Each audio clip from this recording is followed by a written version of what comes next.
What's up, guys? It's Bumpkins. Today is Wednesday, May 4th. It is Star Wars Day, guys. Happy Star Wars Day. May the 4th be with you. I hope you guys are having a great day. But it's also New Comic Book Day. New Comic Book Day means New Comic Book Haul video. As always, I went down to Infinity Flux here in Chattanooga, Tennessee for another sort of a moderate-sized stack of books, but still some really good ones. Plus, got a couple extra goodies as well.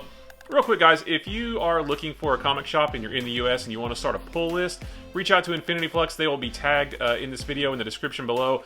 Reach out to them, let them know what titles you would like to add to your pull list, and they can help you out. Also, check them out on the Whatnot app. They've been doing some really awesome streams, been selling some really cool stuff. They have some really cool themed shows that are really fun. I bought a lot of cool stuff from them, so check them out on Whatnot, on YouTube. All the links are down in the description below.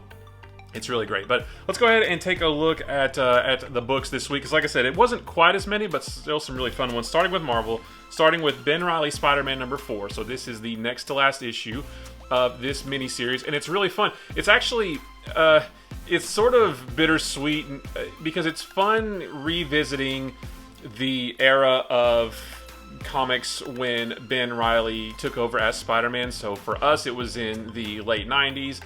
But in this, I'm not sure what year it is inside this story.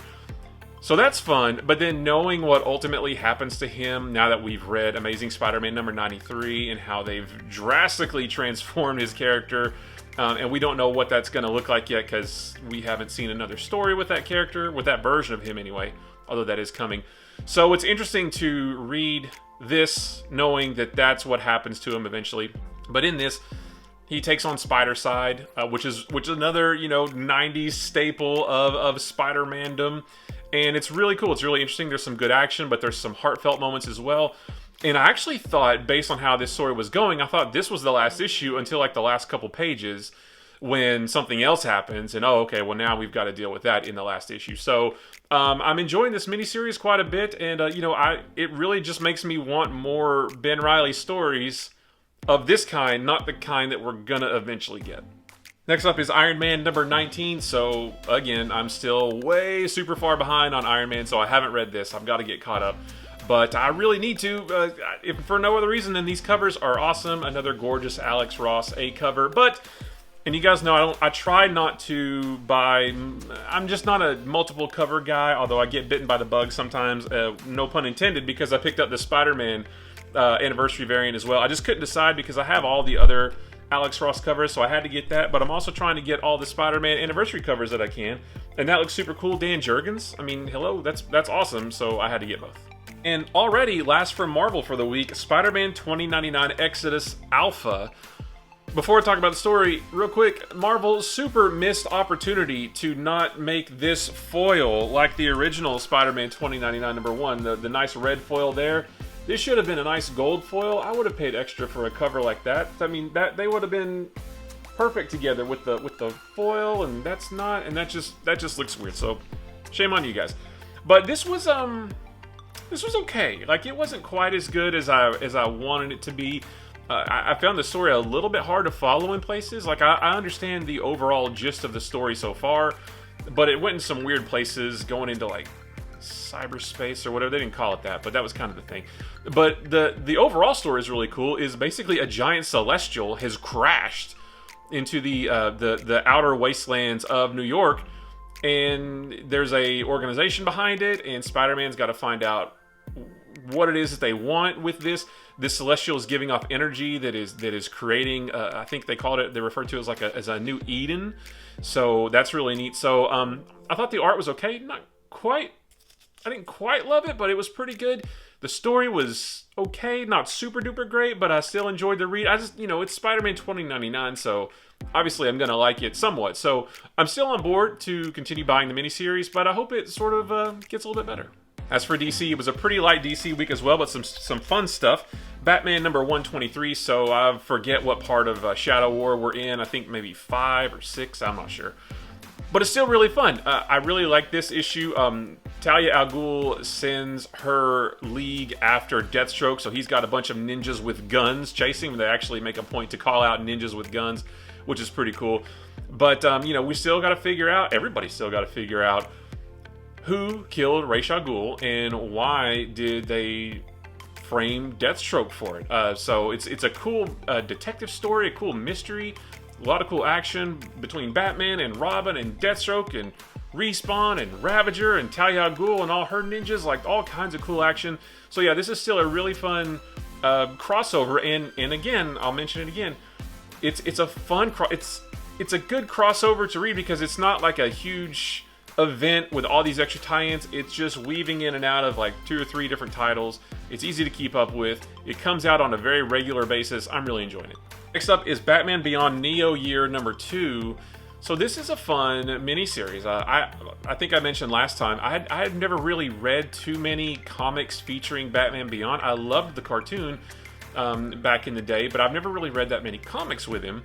And this is really interesting. What's really cool about this issue is because of the villain that he faced last issue, he sort of has to, what do you call it, de-tech himself. So he has to take anything out of his suit that sends a signal, basically. He has to get rid of his active camo, the thing that makes him invisible, the thing that gives him almost like a spider sense, if you will. He has to sort of go back to the basics of Batman, not his Batman, but like old school Batman. He runs out of jet fuel for his boots. Like, he's running out of everything, and he's basically, you know, kind of going old school, but he has to because the city is alive and can track him, and he has to get tech that his face can't be tracked, all that kind of stuff. So it's really interesting. The art in this is really, really good too, which I think enhances the book. So yeah, this is still a really fun miniseries. Next is a really interesting one, Flashpoint Beyond number 1. So we had the number 0 or whatever the lead into this was a while back. But again, the Flashpoint universe, which was supposedly erased when the Flash undid everything that he did to cause the Flashpoint universe, and then that's when the New 52 was created. Flashpoint universe was erased. Now it's back for some reason, and we don't know why. Thomas Wayne knows that it shouldn't have ever existed, and it shouldn't exist now because it was erased, but he doesn't know why either, so he's got to figure out sort of what's going on. He needs answers from Aquaman, who is literally threatening the planet. To do that, he has to get help from Wonder Woman, who has been captured by Aquaman, so he has to break her out, but they're not friends. It's all really interesting. There's a lot of mystery to this, and some of it may even have went over my head a little bit, but it's still really interesting. I want to know why the Flashpoint universe is back and what it means for the DC universe. So yeah, I'm enjoying this one as well. And then last for DC and last for this series is Suicide Squad number 15. So this is the final issue of this series.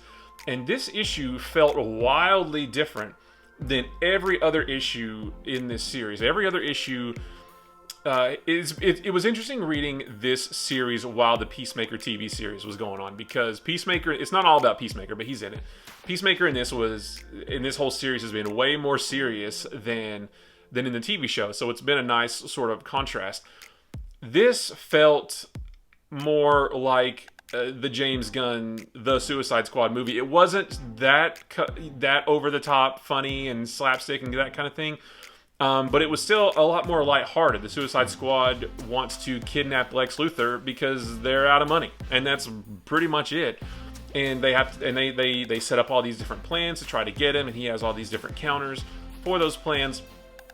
So it was like the series that we've been reading up to this point was a lot more serious. The whole War for Earth 3 and the crossover they had with Teen Titans and just all that, like, that was all really good.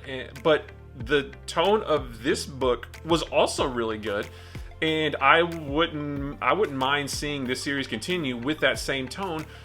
Maybe with the way it ended, we might get another Suicide Squad series at some point. The way it ended was really interesting, and it makes me have hope that we'll get another one in this tone with that seed that they planted. So yeah, if you've been reading this, you'll want to get this because it's really fun. If you haven't been reading this and you want a good Suicide Squad story, this can more or less be read as like a one and done, not needing to know anything else about anything else. They reference a few things here and there, but sort of, it's kind of on its own, and it's kind of really fun. As for Image and the other indies, we've got a few of those as well. Frontiersman Lockup Special. Now this is a one-shot, which is why I got the single issue, because this is all that there is of this one. I did get the Frontiersman, the first trade paperback, which collects like the first 5 issues. I haven't read it yet, so I haven't read this yet, but I'm really eager to. I want to know what's going on with the zombie on the front and why he's attacking Santa Claus. Next up is Radiant Black number 14, the nice Hulk homage cover. This one is pretty interesting as well. They seem to be setting up a kind of an interesting story. I don't know if this is the direction they're going to go, but Marshall, who, you know, is the wearer of the Radiant Black, or the wielder of the Radiant Black, he's getting more accustomed to his powers. He's getting better with them, but it almost seems like they're turning him towards the dark side, if you will. And Star Wars reference, nice. I don't know if that's the direction they're going, but that's kind of what it makes it seem like. And then Nathan, his friend who was Radiant Black in the beginning of the series, is noticing this. So it's easier to see outside looking in that, you know, Marshall doesn't really realize it. I don't know if that's where it's going, but if it is, then that's pretty interesting. So yeah, this is still a really interesting book. And then last from Image, and one of my favorites for the week, this is Twig number 1. I got the Scotty Young variant.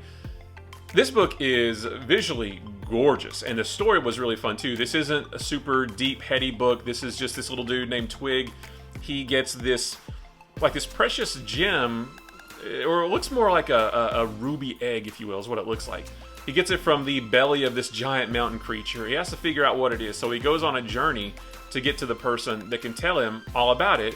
And it's not this big adventure. I thought maybe the book was going to be him going on the adventure to get to that person, but really, that journey is just told through a series of gorgeous panels and pages.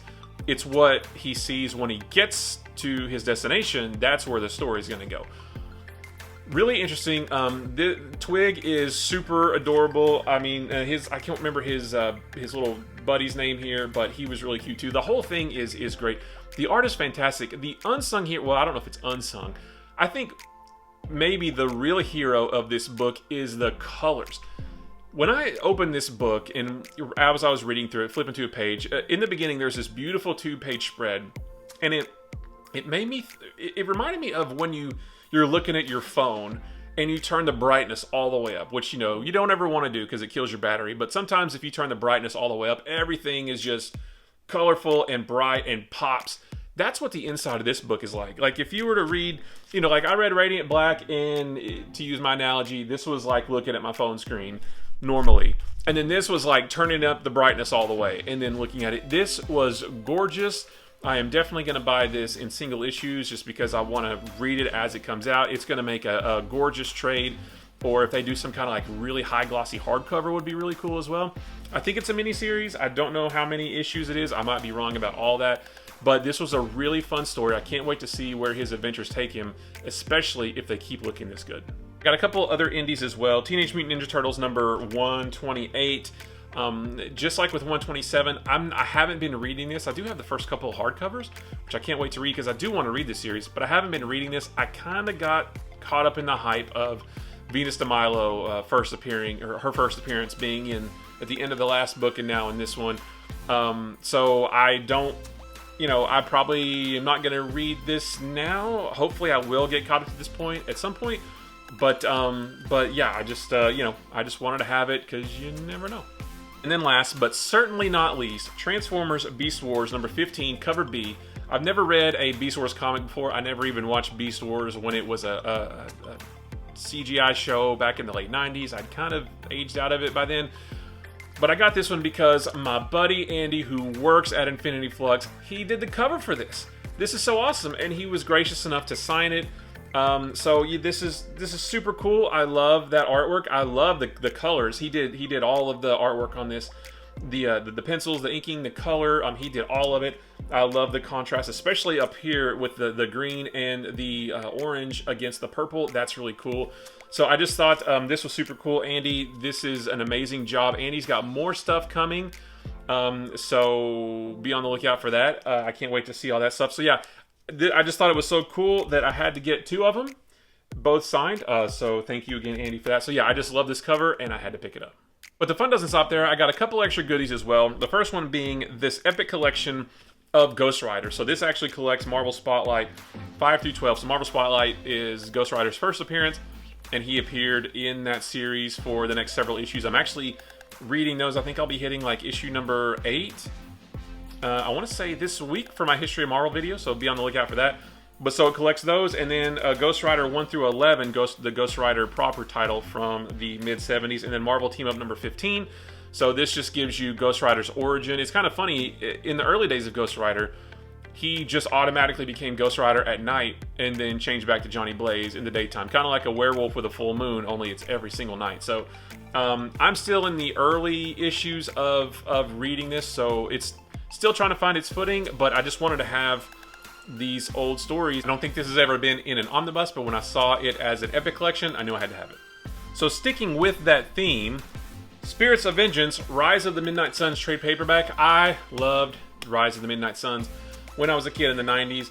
I still have all of the issues that's in this, which is a couple issues of Ghost Rider Blaze, Spirits of Vengeance, 1 through 6, Morbius, there's some Night Stalkers, Web of Spider-Man, Midnight Suns Unlimited. There's a bunch of different issues that make up the Rise of the Midnight Suns storyline. This is mid-90s goodness right here. This is that awesome mid-90s supernatural stuff. Ghost Rider, Johnny Blaze, Morbius, the Night Stalkers, just Lilith, I think, all that good stuff. So I haven't read it, I think probably since the 90s, so I don't know if it still holds up, but I know that I loved it then, so hopefully I'll love it now. And then last but not least, I got another big boy book, Annihilation Omnibus. I do have this across like 3 trades, but I think that's just like the main Annihilation storyline, maybe a tie-in or two. And I've never read them, and it certainly doesn't cover everything. So when I saw this was getting reprinted in omnibus format, I knew I had to have it. It's, you know, got Annihilation 1 through 6, but then all the tie-ins, Nova, Silver Surfer, Super Skrull, Ronin, and some other stuff too, Drax the Destroyer, a bunch of those in there. So it's the whole Annihilation storyline in one omnibus. I cannot wait to crack into this one. So that's it, guys. A slightly smaller haul than normal, but still some really, really good stuff. So guys, I appreciate you watching. If you like this video or any of the other videos on my channel, maybe consider hitting the subscribe button. If you like this video, give it a thumbs up. If you didn't like this video, give it a sarcastic thumbs up. And if nothing else, leave me a comment below. Just let me know what you picked up this week. If you got any omnibuses, Epic Collections. Did you get Andy's B cover? Because you should have. It's really, really cool. So just let me know what you picked up. I love comic books. I could talk about them with a room full of people or just to a camera. Guys, don't forget, comic books are supposed to be fun. They're just another fun form of storytelling. They're all made up, or most of them are fictional stories. They're made up. They're fun stories. They're great art. They're super fun to just pick up and read. And there's plenty that you can look through and find what you like, and it's super easy to just simply disregard the things that don't interest you and let everybody else enjoy those things. Also, don't forget, it doesn't matter how much you buy each week or each month. What makes a great comic book haul is that the things you get make you jazzed, make you excited to sit down and read these comic books. Whether it's 1 book, 10 books, 100 books, it doesn't matter as long as what you bought is special to you. That's what makes a great comic book haul. So guys, I appreciate you watching. Happy May the 4th, happy Star Wars Day, and I will see you in the next one. Bye-bye.